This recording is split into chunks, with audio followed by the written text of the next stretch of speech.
Assalamualaikum warahmatullahi wabarakatuh. Perkenalkan, nama saya Dimas Hidayatullah.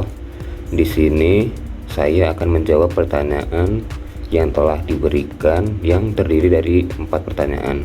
Definisi risiko berdasarkan ISO 31000/2018 adalah efek ketidakpastian terhadap sasaran. Prinsip pertama dari manajemen risiko adalah terintegrasi. Pengelolaan risiko bersifat terintegrasi. Segala hal yang berkaitan dengan aktivitas sebuah organisasi harus terintegrasi dengan sistem manajemen risiko. Lalu untuk poin kedua, terdapat komprehensif dan terstruktur, di mana upaya manajemen risiko ini dilakukan secara terstruktur dan komprehensif dalam rangka mencapai hasil yang memuaskan dan konsisten. Prinsip tersebut tidak terbatas pada lingkup internal organisasi saja, tetapi juga berkaitan dengan resiko yang berasal dari sumber eksternal. Lalu untuk poin ketiga adalah dapat disesuaikan. ISO 31000 ini merupakan standar manajemen risiko yang bersifat fleksibel. Oleh karena itu, Anda dapat menyesuaikan proses serta kerangka kerja secara proporsional sesuai dengan tujuan yang diinginkan. Untuk poin keempat adalah inklusif. ISO 31000 mempunyai prinsip inklusif yang mendorong keterlibatan stakeholder dalam manajemen risiko. Kehadiran stakeholder memberikan manfaat berkaitan dengan pengetahuan, persepsi, serta pandangan mereka yang kemudian berdampak positif pada peningkatan awareness serta manajemen risiko itu sendiri. Untuk poin kelima adalah dinamis. Risiko dapat muncul kapan saja dan sejalan dengan perubahan pada konteks yang bersifat eksternal ataupun internal perusahaan. Oleh karena itu, ISO 31000 adalah sistem manajemen risiko yang dapat mengantisipasi, mendeteksi, merespons terhadap perubahan yang terjadi dalam organisasi secara tepat waktu. Untuk poin keenam adalah informasi terbaik yang tersedia. Ini merupakan penerapan sistem manajemen risiko yang memerlukan masukan berupa informasi terdahulu, masa kini, serta ekspektasi di masa yang akan datang. Penerapannya pun harus secara eksplisit mempertimbangkan keterbatasan serta ketidakpastian dengan berlandaskan pada informasi yang dimiliki. Oleh karena itu, informasi risiko harus tersedia dengan jelas. Lalu untuk poin ketujuh adalah faktor sumber daya manusia dan budaya. Perilaku sumber daya manusia serta budaya yang berlaku dalam sebuah organisasi memiliki pengaruh yang sangat signifikan dalam upaya manajemen risiko. Bahkan, keberadaannya berpengaruh pada setiap tingkat serta tahapan proses. Lalu untuk poin yang terakhir adalah upaya berkembang yang berkelanjutan.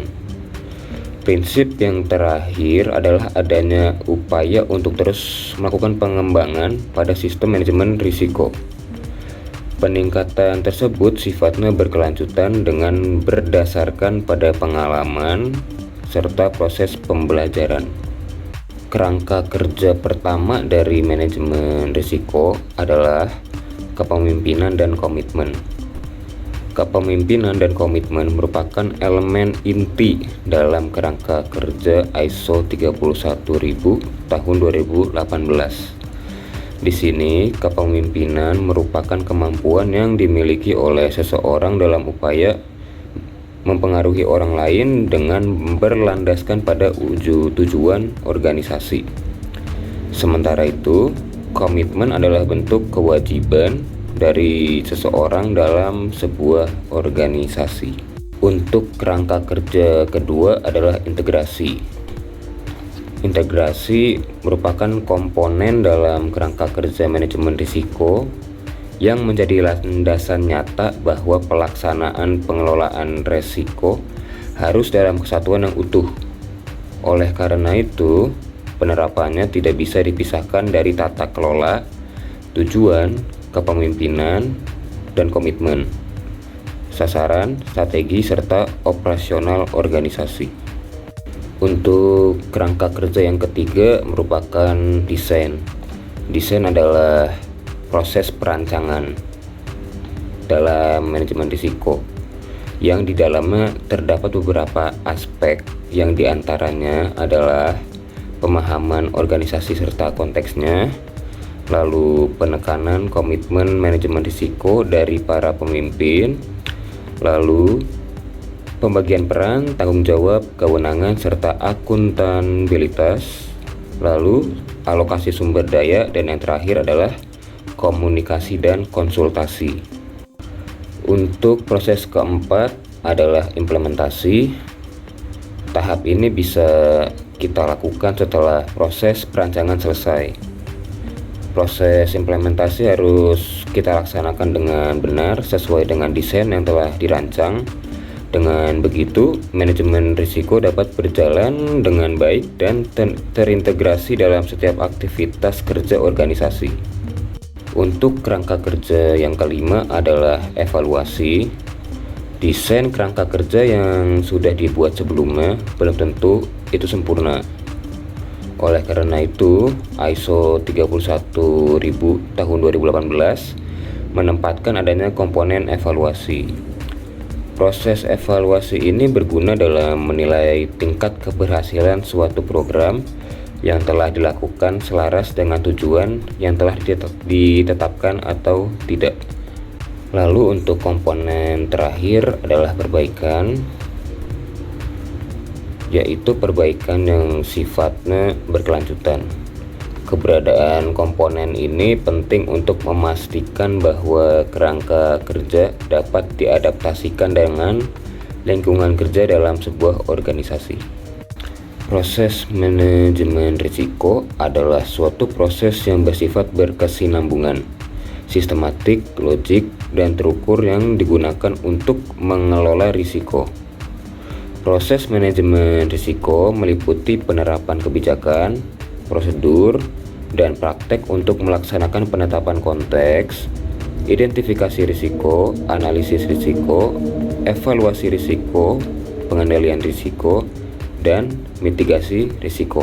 Untuk poin 4A, yaitu identifikasi risiko, bertujuan untuk mengidentifikasi seluruh jenis risiko yang berpotensi menghalangi, menurunkan, atau menunda tercapainya sasaran unit. Proses ini dilakukan dengan cara mengidentifikasi lokasi, waktu, sebab, dan proses terjadinya peristiwa risiko yang dapat menghalangi, menurunkan, atau menunda tercapainya sasaran yang ada. Untuk poin 4B, yaitu analisis risiko, bertujuan untuk mengetahui profil dan peta dari risiko-risiko yang ada dan akan digunakan dalam proses evaluasi dan strategi penanganan risiko.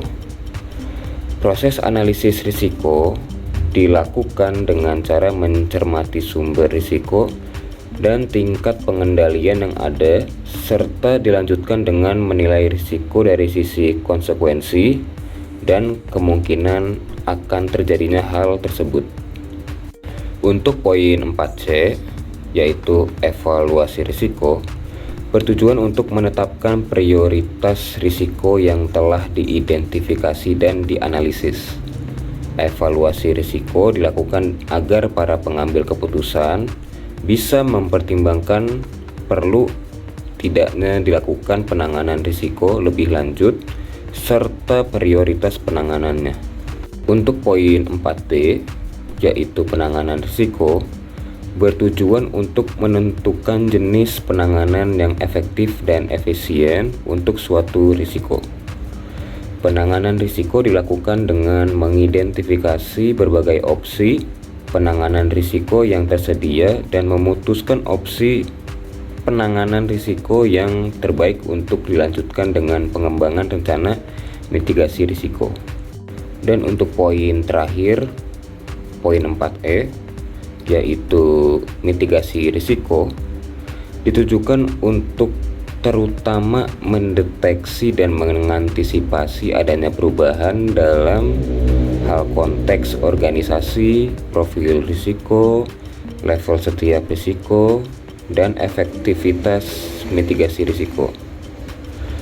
Proses ini dilakukan dengan cara memantau efektivitas rencana penanganan risiko, strategi, dan sistem manajemen risiko. Baik, sekian dari saya. Terima kasih. Wassalamualaikum warahmatullahi wabarakatuh.